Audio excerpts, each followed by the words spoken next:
Welcome to my channel. இன்றைக்கி நம்ம சிலப்பதிகாரம் பாடத்துலேருந்து சொல்லும் பொருளும் பார்க்கலாம்.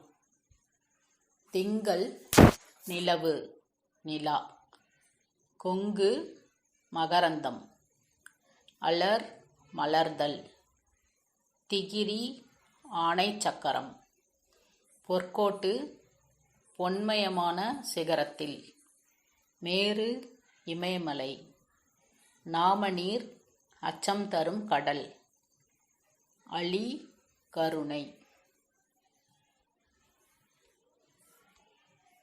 நூல்வெளி. சிலப்பதிகாரம் என்னும் காப்பியத்தை இயற்றியவர் இளங்கோவடிகள். இவர் சேர மன்னர் மரபை சேர்ந்தவர் என்று சிலப்பதிகார பதிகம் கூறுகிறது. இவர் காலம் கிபி 2ஆம் நூற்றாண்டு என்பர். ஐம்பெருங்காப்பியங்களில் ஒன்று சிலப்பதிகாரம். இதுவே தமிழின் முதல் காப்பியம். இது முத்தமிழ் காப்பியம், குடிமக்கள் காப்பியம் என்றெல்லாம் போற்றப்படுகிறது.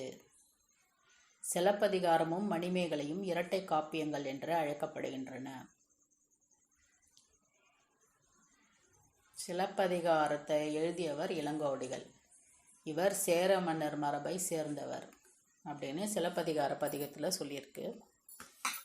இவர் 2ஆம் நூற்றாண்டை சேர்ந்தவர். ஐம்பெருங்காப்பியங்களில் ஒன்று சிலப்பதிகாரம். தமிழில் முதல் காப்பியம் இந்த சிலப்பதிகாரம் தான். இதை முத்தமிழ் காப்பியம், குடிமக்கள் காப்பியம் அப்படின்லாம் சொல்லுவாங்க.